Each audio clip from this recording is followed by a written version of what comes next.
for. Not, I said that wrong.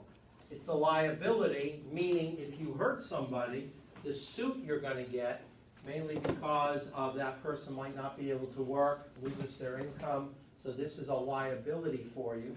The medical payments for whatever injuries you sustain or the people in your car, and you pay a part called uninsured motorist. Uninsured motorist is you're actually paying insurance for somebody that may not have any insurance. So that if you get into an accident with somebody like that, there is no other insurance company to pay for you, even if they're at fault. Therefore, this, also called no-fault insurance, is something that you pay for in your insurance coverage. Is that a question? Yeah, in the event of a stolen vehicle, right, this is specifically crashes into another person, that person is injured severely and they need compensation. That would not come back to you, it would come to the person who stole the car, unless you were negligent. Left the keys there, the engine running, and you got out, then we might have a case against you. Okay. Would the guy who crashed your car into someone else have to pay for your car and the car you crashed into?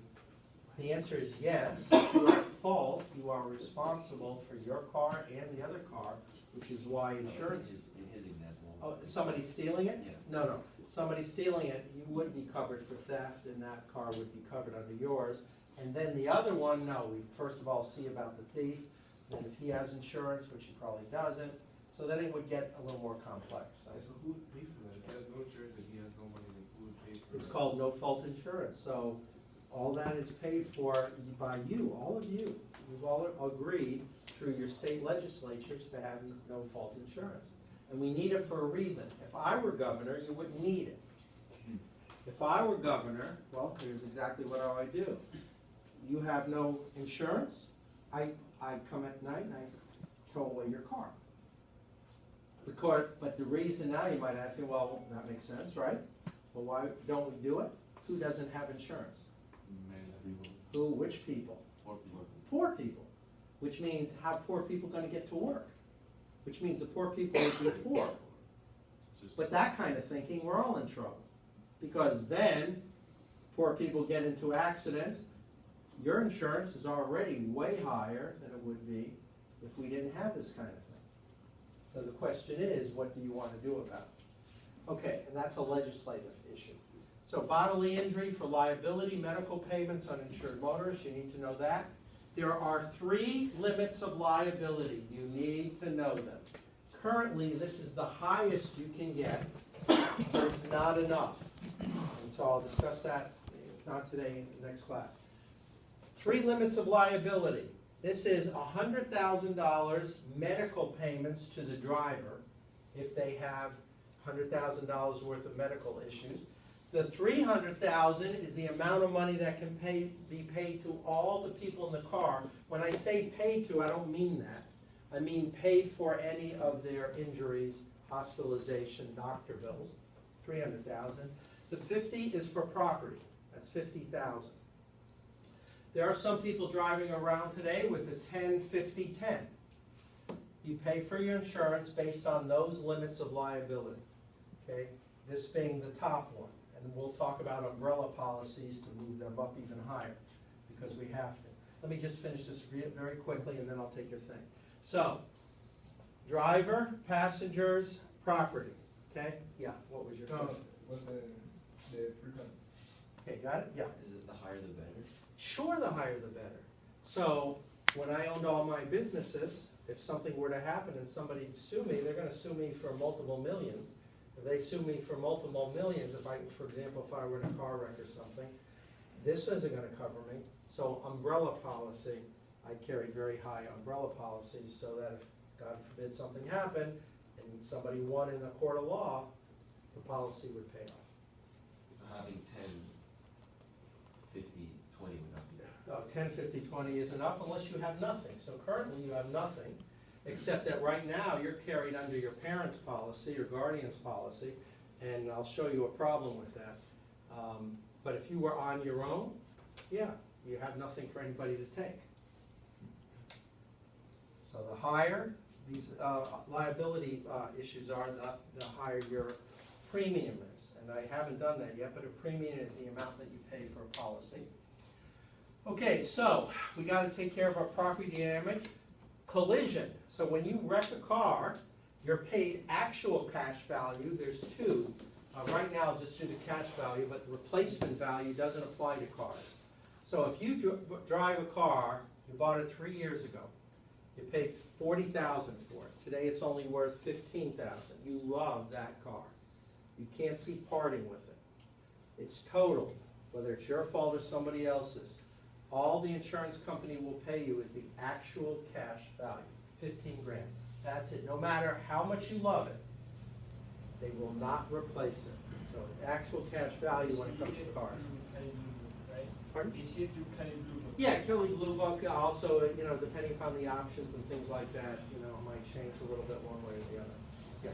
I see like commercial, kind of Liberty Mutual, like, replace your old car. Liberty Mutual just started in the last 6 months experiment, but my guess is with Liberty Mutual, it doesn't go back, more than 1 year. If you take a new car, that's my guess, they'll do it for a new car. But if it's 2 years, 3 years, or 4 years, I can't see them doing that. They'll be out of business. So if that is what they're doing, they won't last, and they've been around for 150, 200 years, Liberty Mutual. So I'd have to look into it. But you are correct, they just started advertising it, that they would replace the whole car. And if they are gonna replace the whole car, here's that scam for us. Let's go out and buy a 42-year-old car, say we love pay $200, probably have to push it or drive it like the Flintstones, like this. Let's wreck it and say, okay, I need a new one. Well, that was a late model Ford and all that. Okay, it's only $43,000 now, but we gotta replace it. You see what the problem is with it? So, see if you can find out anything else on it. My guess is it's just for the first year. Comprehensive insurance has nothing to do with an accident. If you drive to the mall to do your Christmas shopping, and on the back seat, you left your girlfriend or boyfriend's new gold wristband that you were going to give them for $4,000, and you left it on the back seat, when you come back, you're gonna have that thing on the back seat of your car? No, the only thing you have on the back seat of your car is broken glass, okay? It's broken glass. That is covered under policies if you have comprehensive insurance. It'll only be covered up to your limit of comprehensive damage. That's what comprehensive damage is. Other things relate that aren't directly related to the car, if somebody comes and steals it. Of course, today people are breaking windows like crazy. You've got to be a nutcase if you leave anything showing in your car. Even if you have an empty box there, you don't know it's empty. So your car should be clean. Don't give anybody a reason for even breaking it. Okay, any questions on comprehensive? Okay. No fault coverage. You pay for that. Everybody, it's under the state of Florida law. Many states have it. It does mean you're paying for the people without coverage. You're paying extra money so that if you get hit by somebody who has no insurance, your insurance will pay for it regardless. That's what no fault insurance is. If you don't have no fault coverage, You have to. You're not letting you get away with it. It's some of the other states too. I'm not sure which state's mandatory, but I guess my guess would be quite a few of them. Yeah. you choose to. But that's what we looked at before. 100, 350. Those are your limits of liability that you have. Well, that's where you better have an umbrella policy, or it's coming out of your pocket. Because if you put it like 30, so you have $30,000 liability for people inside the car.